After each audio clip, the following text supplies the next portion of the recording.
Hello everyone, I am Anjali Bharadwaj. आज हम सीखेंगे MS एक्सेल के फॉन्ट टूल्स के बारे में। सबसे पहले हमने ये जो डेटा ले रखा है इसको सेलेक्ट कर लेते हैं। सेलेक्ट करने के बाद यहाँ पे ये कैलिब्री लिखा हुआ है। कैलिब्री का मतलब यहाँ पे क्या है, ये जो भी हमने यहाँ पे टेक्स्ट टाइप कर रखी है, कैलिब्री उसके फॉन्ट का स्टाइल है।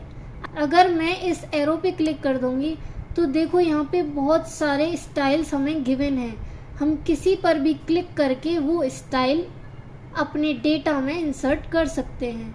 ये देखो अल्जीरियन है, ये एरियल स्टाइल है, ये एरियल नैरो है। ठीक है, तो यहाँ पे ये बहुत सारे हमें स्टाइल्स गिवन हैं। आप किसी पर भी क्लिक करके इस स्टाइल को अपने डेटा में इंसर्ट कर सकते हो। मैंने यहाँ पे ये एरियल ब्लैक पे क्लिक कर दिया, ये वाला स्टाइल इसमें इंसर्ट हो चुका है। इसके बाद हम फिर से इसे नॉर्मल पहले की तरह कर देंगे। इसके बाद है हमारा ये 14। इस 14 का मतलब है जो भी ये टेक्स्ट यहाँ पे लिखी हुई है, 14 उस टेक्स्ट का साइज है। अगर हम इस एरो पे क्लिक कर देते हैं तो यहाँ पे हमें अलग अलग साइज दे रखे हैं। हम किसी पर भी क्लिक करके उस साइज को अपने डेटा में इंसर्ट कर सकते हैं। ठीक है, जैसे जैसे हम स्क्रॉल करके किसी भी साइज पे जा रहे हैं तो ये जो टेक्स्ट हमने लिखी हुई है ये छोटी बड़ी होती जा रही है। अब हमें ये कैपिटल A 2 टाइप्स के दे रखे हैं, एक थोड़ा बड़ा दे रखा है, एक थोड़ा छोटा दे रखा है। जो बड़ा वाला A है उसका मतलब है हम अपने टेक्स्ट के साइज को इस पर क्लिक करके इंक्रीज कर सकते हैं। मैंने ये पूरा डेटा ही सेलेक्ट कर रखा है, तो देखो जैसे ही मैं इस पर क्लिक करूँगी हमारी जो टेक्स्ट का साइज है वो इंक्रीज होता जा रहा है। लेकिन जो ये छोटा वाला A है, अगर मैं इस पर क्लिक करती जाऊंगी तो जो हमारा डेटा लिखा हुआ है वो छोटा होता जा रहा है। तो इन दोनों का यूज हम इसलिए करते हैं ताकि हम अपनी टेक्स्ट का साइज इंक्रीज और डिक्रीज कर सकें। इसके बाद देखो मैंने ये वाली पूरी रो सेलेक्ट कर ली है। ठीक है, और इसके बाद ये जो B है मैं इस पर क्लिक कर देती हूँ। क्लिक करने के बाद देखो ये वाली जो रो है ये बोल्ड हो चुकी है। तो इस B का यूज हम अपनी टेक्स्ट को बोल्ड करने के लिए करते हैं। अगर मैं इस टेक्स्ट को दोबारा सेलेक्ट करके और फिर इस B पर दोबारा क्लिक कर दूंगी तो देखो जो हमने बोल्ड की थी अपनी टेक्स्ट वो फिर से रिमूव हो चुकी है। तो अगर आपको वो करनी है तो आप एक बार क्लिक कर दो, अगर वो आपको रिमूव करनी है तो आप उस पर एक बार और क्लिक कर दो। इसके बाद फिर हमने ये रो सेलेक्ट की और हमने I पे क्लिक कर दिया तो देखो जो हमारी टेक्स्ट है वो इटैलिक बन चुकी है। इसके बाद अगर मैं दोबारा इसी पे क्लिक कर दूंगी तो ये फिर से नॉर्मल पहले की तरह हो जाएगी।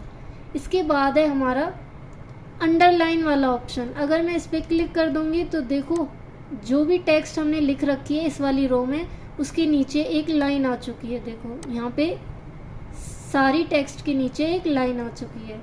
अगर मैं इस एरो पे क्लिक कर दूंगी तो यहाँ पे अंडरलाइन के अलावा डबल अंडरलाइन का भी ऑप्शन है। अगर हम इस पे क्लिक कर देंगे तो क्लिक करते ही देखो यहाँ पे डबल अंडरलाइन आ चुकी है, इसके नीचे 2 लाइन आ रही हैं। हमें इसको रिमूव करना है तो हम फिर से इसी पर क्लिक कर देंगे तो जो भी हमने अंडरलाइन की थी वो रिमूव हो चुकी है। इसके बाद मैं इसको फिर सेलेक्ट करती हूँ और अब इसके बाद है हमारा ये बॉर्डर का ऑप्शन। हम सबसे पहले इस एरो पे क्लिक करेंगे। इसमें देखो यहाँ पे बहुत सारे ऑप्शंस आ रहे हैं। सबसे पहले है बॉटम बॉर्डर। इसका मतलब होता है अगर आपको इस टेबल के इस डेटा के नीचे बॉर्डर क्रिएट करना है तो आप इस पर क्लिक कर सकते हो। मैंने इस पर क्लिक कर दिया तो जैसे ही हम नीचे देखेंगे यहाँ पे तो यहाँ पे एक लाइन इंसर्ट हो चुकी है, एक बॉटम क्रिएट हो चुकी है इस डेटा के नीचे। इसके बाद है लेफ्ट बॉर्डर। लेफ्ट बॉर्डर का मतलब लेफ्ट में बॉर्डर क्रिएट हो जाएगा। राइट बॉर्डर का मतलब राइट में बॉर्डर क्रिएट हो जाएगा। सबसे ज़्यादा हम किसी का यूज करते हैं तो यहाँ पे ये ऑप्शन है ऑल बॉर्डर्स। अगर मैं इस पर क्लिक कर देती हूँ तो देखो ये हमारी पूरी एक टेबल क्रिएट हो चुकी है। इसका यूज करने से जो हमारा डेटा है वो बहुत सेपरेट और क्लीन दिखता है, इसलिए हम इसका मोस्टली यूज करते हैं। इसके बाद हमारा ऑप्शन है थिक बॉक्स बॉर्डर का। इसका मतलब है जो बाहर का बॉर्डर है वो बहुत थिक हो जाएगा, मतलब मोटा हो जाएगा। ऐसे ही इसमें बहुत सारे यहाँ पे ऑप्शंस दे रखे हैं, आप इन सब का यूज करके अपने डेटा को अपने हिसाब से क्रिएट कर सकते हो।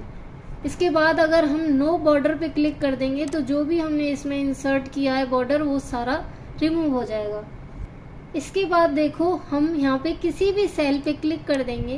क्लिक करने के बाद ये वाला जो एरो है, अगर हम इस पे क्लिक करते हैं और फिर यहाँ किसी भी कलर को सेलेक्ट करके अगर हम उस पर क्लिक कर देंगे तो वही हमारा उस सेल का बैकग्राउंड बन जाएगा।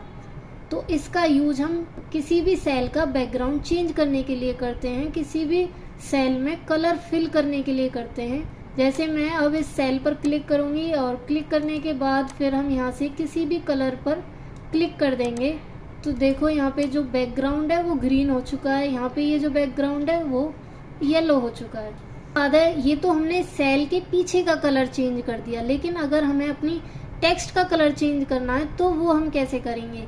मान लो अब हमें इस 44 का कलर चेंज करना है तो हम यहाँ पे फॉन्ट कलर का ये जो एरो है इस पर क्लिक करेंगे और यहाँ पे बहुत सारे कलर्स दे रखे हैं। हमने ये वाला ब्लू सेलेक्ट किया और इस पर क्लिक कर दिया तो जो हमारी टेक्स्ट का कलर है वो ब्लू हो चुका है। तो इस हिसाब से आप फॉन्ट टूल्स का यूज कर सकते हो।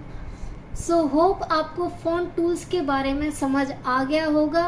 अगर आपको ये वीडियो अच्छी लगे तो इस चैनल को ज़रूर सब्सक्राइब कर लेना। And thank you so much guys for watching this video.